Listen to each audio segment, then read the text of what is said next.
Throw a rock into a pond, ripples fade away. Human hearts aren't so lucky, those battle scars remain. Oh. Hello. Welcome back, my friends. If you're new here, I am Lance. If you're returning, welcome back. Today, I'm going to not have this big light on. I'm going to see how it turns out. The other day, it was kind of bright. I don't know. I'm going to try it this way in this video, see how it looks. Today, we're going to check out 10 top... well, apparently, I'm dyslexic. Top 10 beyond the screen. I don't know how I messed that up because we just did a video yesterday about Jada Pinkett Smith. Today, I see a top 10 sick lies Britney Spears just exposed about her family. Yeah, there's a lot of things going on with Miss Britney. She dropped her that book, and she's coming for scalps, and it's justified. It's really sad to see how money and fame could even turn one's parents into being such just leech, just leech off. Just see as your daughter as like a meal ticket. You know what I'm saying? Because they got nothing going on, so they gotta exploit their daughter. And you already know labels, music labels and stuff like that. They don't have the best history of treating their talent with really too much respect, even though they make tons of money. So good for her. I'm just saying, good for Britney. It shows why she went crazy. Well, we thought why she went crazy. We were like, oh, she just went crazy. Oh my God, sorry, allergies. But no one knew behind the scenes what was going on during the whole time when she shaved her head. I can see why. The more stuff that comes out of what, especially Justin Timberlake. I was never the biggest fan of Justin Timberlake to begin with, and this really kind of confirms the fact why I was kind of like, there's something, kind of sneaky about him a little bit. Ever since the whole Janet Jackson thing, because he basically, his career soared while Janet got blacklisted. And then what he did with Britney and all the stuff I've been hearing, it's crazy. It's crazy. Leave in the comments if you've been hearing about all this stuff about Britney. So yeah, let's check it out. I'm going to, of course, I'll leave the link for top 10 beyond the screen link down below so you can check out the channel. And yeah, if you like this video, like and subscribe. It helps with the algorithm. And I'm on Twitter. I'm on Instagram. If you'd like to support this channel a little bit more, you can super thanks and also join. Plus, I'll leave my Cash App and Venmo down below. So without further ado, let's get further into this video and find out the 10 sick lies. Shall we? Here we go. What in tarnation and he whacked? I don't know. Do you think he's On the train to Phoenixville? Absolutely. No doubt in my mind.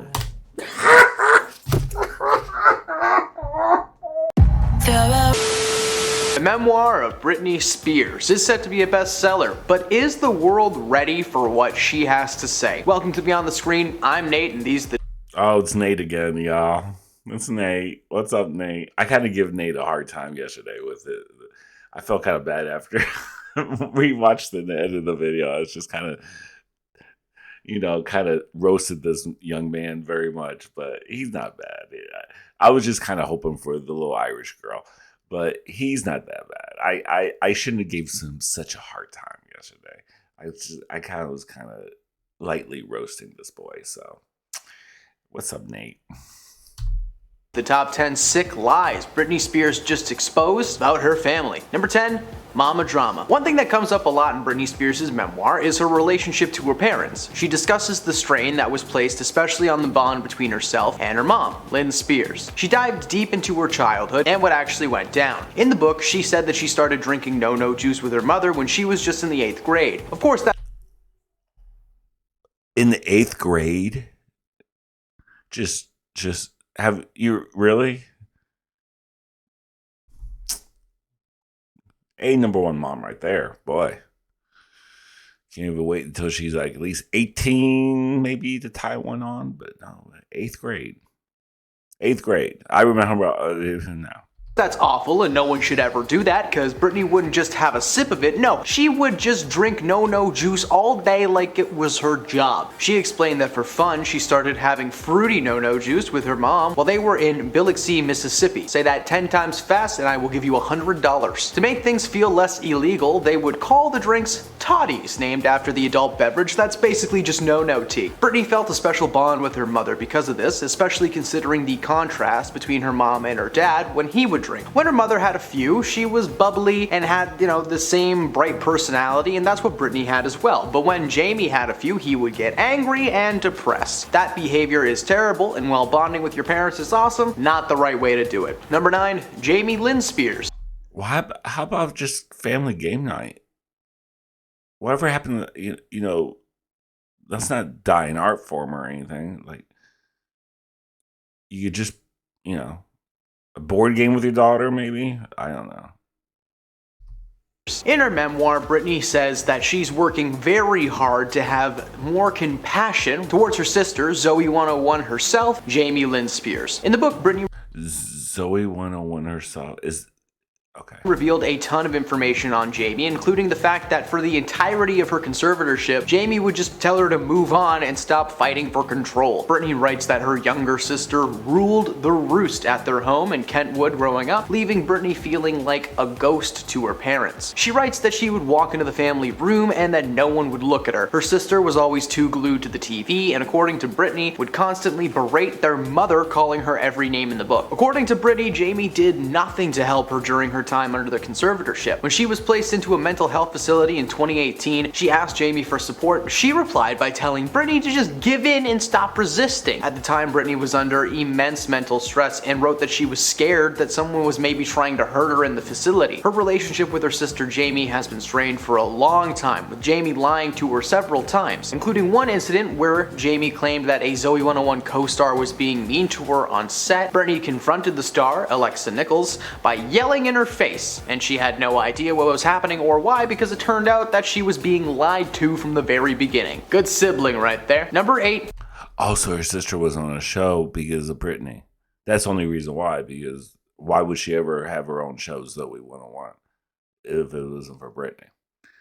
Wow, that's a piece of trash. Wow, that's trash. That's total trash. That poor girl get yelled at because her sister's dirty little lies. That's very bitter. That tastes very bitter. Very bitter.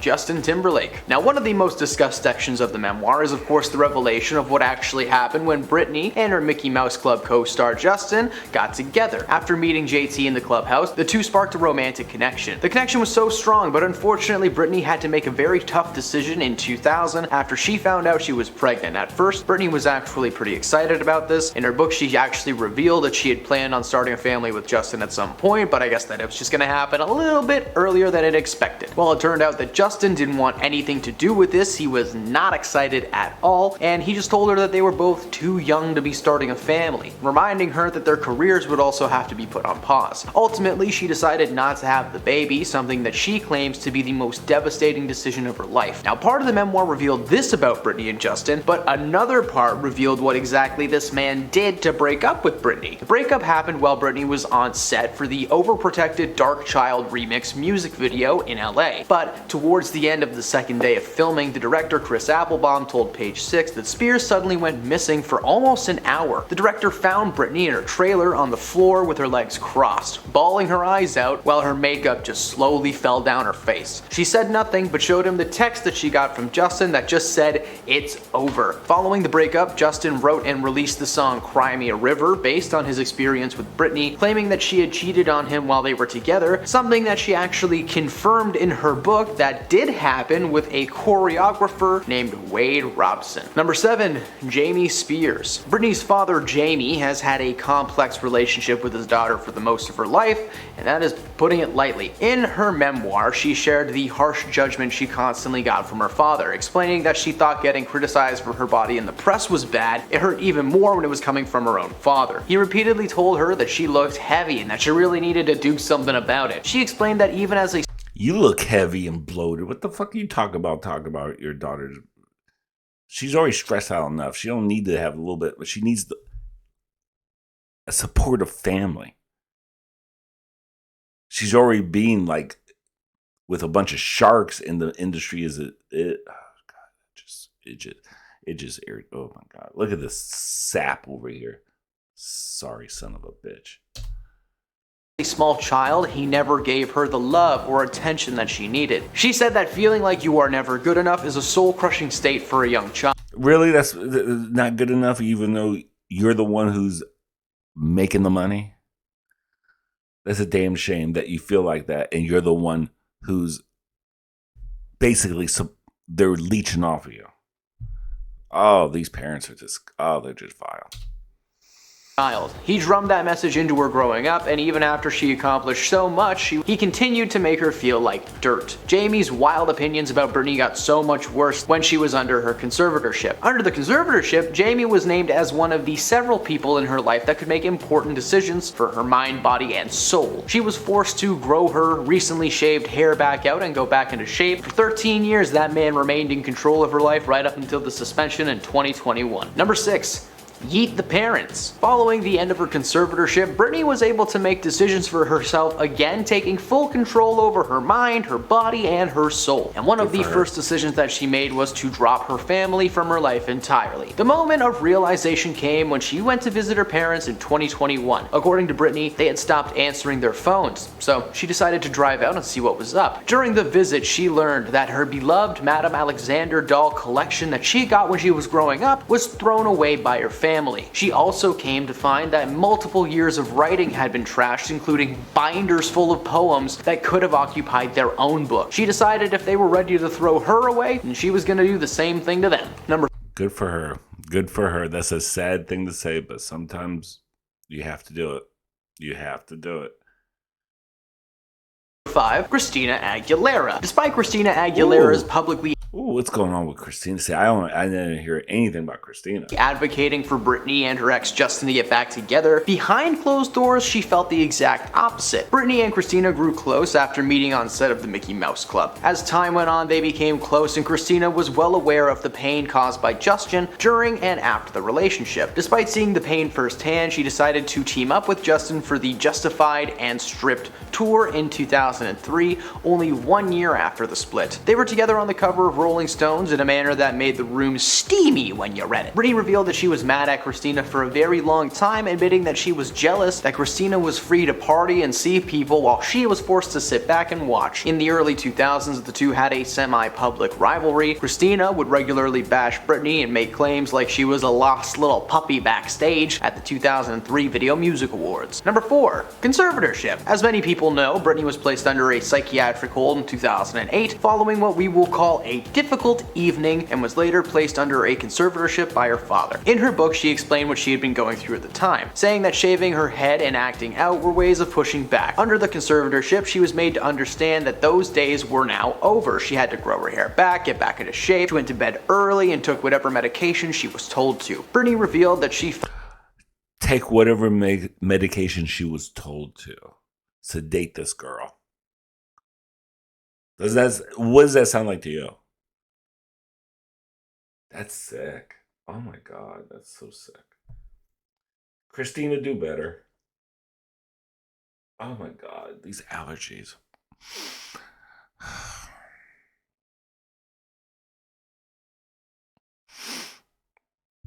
But I did get a little bit teared up when I see the people with the free Britney stuff. That's sweet. Felt like an infant under the conservatorship and lost her passion for music. She explained that she started to feel more like a thing on. Look at this. Here's a good example right here. The father covering his daughter's mouth right here. There's a good example.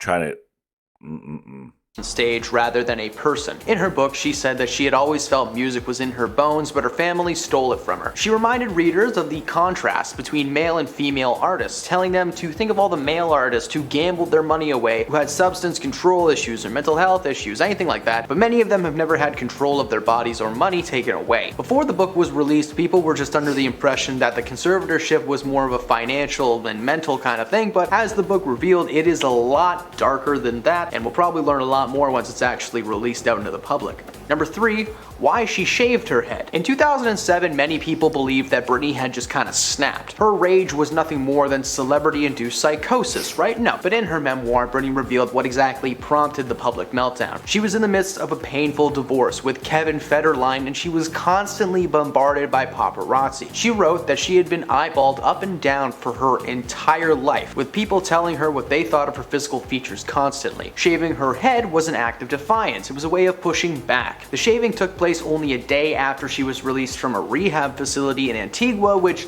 just didn't help the case that she was trying to make. A year later, the conservatorship was put into place. As part of the new rule, she was forced to grow her hair back out and was made to take the medications to help speed up the process. Number 2. Robot. When speaking about her conservatorship, Britney described how the 13-year ordeal made her feel like she was her father's little robot at his beck and call. She outed her father as being a terrible human being, but we've already talked about that. He stole a lot of money and stuff from her and threw out her dolls. He's great. Britney said that he's great. He's great. He's just a swell guy. Feeling like she wasn't enough was a message that her father made sure to drum into her skull growing up, writing that she became a sort of robot, becoming so infantilized that she was losing pieces of what made her herself. Although her body and finances were being controlled by her father, she was deemed well enough to work in what the former estate conservator called a hybrid business model. She writes that the estate controlled who her friends were, where she could go, and logged her every purchase down to drinks from Buc-ee's. She also said in court that she had been forced to take baby control pills and medication against her will. And at number 1, you know what? being a mom. Britney was placed into a conservatorship after having kids with her ex-hubby Kevin Federline. In her memoir, she revealed that one of the main reasons she went along with the terms of her conservatorship was so that she could see her kids, Sean and Jaden. According to Britney, she did everything in her power to get out of this conservatorship or work around the rules somehow, but unfortunately she was unsuccessful. Kevin was given sole custody of the younglings in 2008 after Britney was hospitalized when she locked herself in a bathroom with her sons and refused to give them back to their father. They made a deal, according to her, freedom for naps. She was given permission to visit and cuddle the kiddos every once in a while. At the same time she revealed this information, Britney also shared that they brought her comfort in a time when she was forced to be very uncomfortable. After her father forced her into 2 psychological assessments where they physically pinned her to a gurney, she realized that she could do nothing to stop them from doing anything to her physical body, so she had to start figuring out what to do mentally. Her kids brought her a sense of calmness that she was able to hold on to and use to get through a really tough time. And those are the sick lies that Britney exposed regarding her family in her new memoir. Want to see another Britney memoir breakdown? Well, let us know in the comments below. Follow the channel for more celebrity content every day, and thank you for stopping beyond the screen. See you next time. Okay, we don't want to see all your bloopers, sweetheart. You're all right, Nathan, but I don't need to see your B-roll. Wow, there's a couple of things I didn't even know about. I forgot she married Kevin Federline. I remember when he did that I'll say be nice, mid-tier performance at the VMAs, the Video Music Award, or MTV. No, I think it was the MTV Music Awards one year. And the song, what was the name of the song? Because it had the same, I think it was called Lose Control. I think the song was Lose Control because it was the same title as Missy Elliott's song. Because the only reason why I remember I was like, Lose Control. I mean, Missy Elliott came out with a song not around the same time, a year before, a year after. I can't remember when that Missy Elliott. Music Make You Lose Control. That was the Under Construction album of Missy Elliott. That was about 98, 99, was it? God, I can't remember now. About the CD. Anyway, I just how I remember that's the name of the song he did because it associated with Missy Elliott. He was a very talented young man. To say the least. I mean, I would bang him, I guess. I mean, I would bang him. I mean, as far as to have babies with him, I don't know if I want that kind of gene pool, but she did. So she had 2 little babies by him. So I forgot that she had 2 kids. I forgot all about that. You don't really talk about it. But anyway, what do you guys think about this? Did you guys know about some of this? None of this? You weren't really tracking this? You wonder why I'm doing this? I thought this was kind of interesting. Everyone's kind of talking about it right now. So I thought this would be kind of interesting. And maybe I'll see something that I haven't heard anything. So, yeah. I thought it was a good video. I thought it was... really, I'm proud that Britney is taking back her power. And... you only have one life. You only live one life. Unless you believe in reincarnation, then you might come back and, oh God, well, do we really want to come back to the next generation? You know, the whole planet's dying, basically. Because humans are horrible creatures. Now, if it was, I don't know. I don't know what to say about that. Yeah. Anyway, take care of yourself. Take care of each other. And love, peace, and grace. Bye.